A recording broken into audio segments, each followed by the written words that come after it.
For me, travelling light is the key to sketching outdoors, particularly as I like to combine this activity with walking. So in this video, I thought I'd share with you my thoughts on sketching and what I carry in my sketching bag. Welcome to David Webb Art.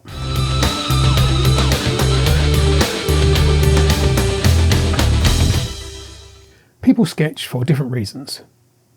Some artists collect reference sketches for more considered paintings, information gathering, a visual notebook, not meant for display, but filled with drawings, written notes on light, weather, composition maybe, and small, maybe half-finished paintings. Anything that will be of use once you return to the studio. It's this type of sketch that I found most valuable for use as reference if I want to make a larger painting of the scene. Others create visual diaries or journals of their travels and holidays. They might also attach souvenirs such as dried flowers or theatre or train tickets, or maybe a few words on their day.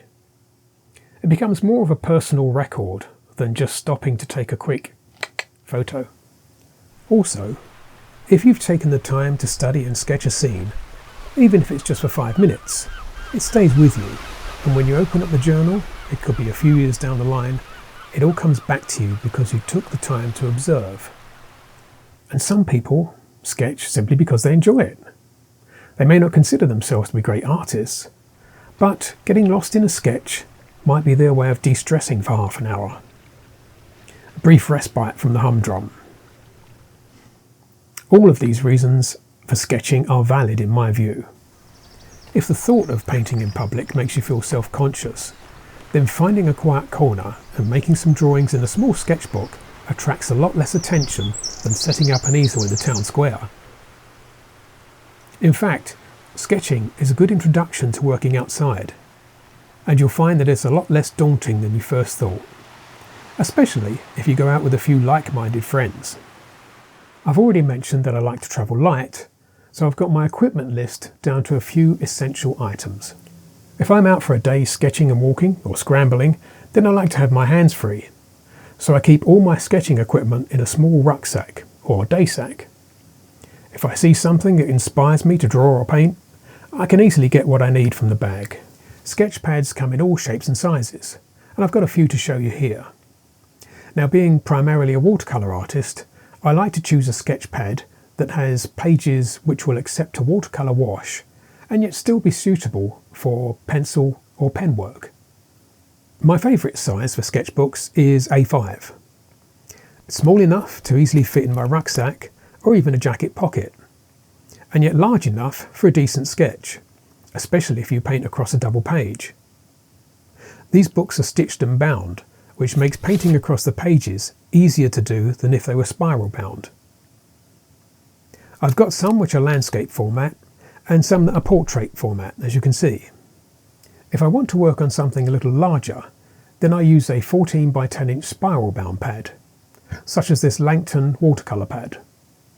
The paper in this pad is a knot surface and is 140 pounds in weight, which is a bit heftier than the 90 pound pages of the A5 sketchbooks. This one is spiral bound, which allows you to fold it back on itself. I have a selection of graphite pencils in various grades. I also have some water-soluble graphite sticks. These are made from solid graphite. You can sketch with them just like a normal graphite pencil, but, and this is the best bit, you can go over them with a brush dipped in water to blend them. This has the added bonus of fixing the drawing. If you sketch with a standard graphite pencil, the drawings can get blurred over time, owing to the pages rubbing against themselves, unless you use a fixative. But using this method, that won't happen.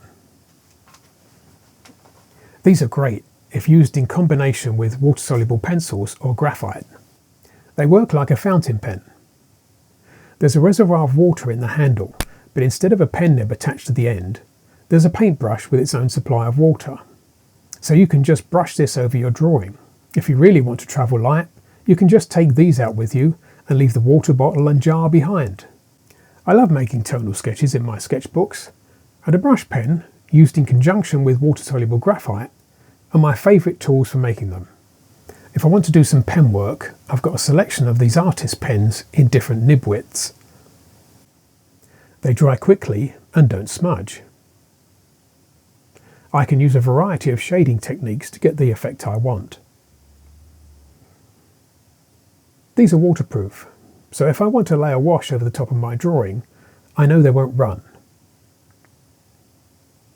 Sometimes there's not enough time to do a finished watercolour painting, but you can convey a lot with a few lines and 2 or 3 colours mixed on the page. Waterproof pens are also useful if it should start to rain. For sketchbook painting, I take a palette of watercolour pans out with me because they're easier to transport than watercolour tubes. This enamel box also has room for a couple of brushes. The larger one has been cut down so that it fits in the box. I've also got this tiny set of half pans, which, as you can see, I've had for a long time. This one is truly pocket size. There are also a number of other items I carry, such as... Of course, you may need an eraser from time to time. I like these ones, as they can be used on watercolour paper if you're careful. Don't forget these, as they are essential. Get a couple of big ones. They're great for stopping your pages from flapping. You'll find out just how useful they are when you're out sketching on a windy day and you don't have any. You only need a small water pot for sketching. The smaller it is, the less water you'll have to carry. I usually put a big stone in the bottom to weigh it down. This one's shallow, so it doesn't get easily knocked over. You'll need it for painting, but also for drinking. I always carry one of these. I use it for taking excess water off the paintbrush, and it's good for spills and leaky paint palettes. Not an item of equipment, but still most important. If you're out for the day, take something to eat, especially if you're out in the countryside and away from the shops. If, like me, you have a brain like a sieve, then it's a good idea to keep a checklist of your sketching materials. It's always evolving as I find new art tools and easier ways of doing things. Let me know what you take out for a day sketching. Well, I hope this has been useful to you. If so, then please don't forget to like. And if you want to see more videos like this, then please subscribe. You can also join my mailing list on my website. Well, that's all for now, so happy sketching!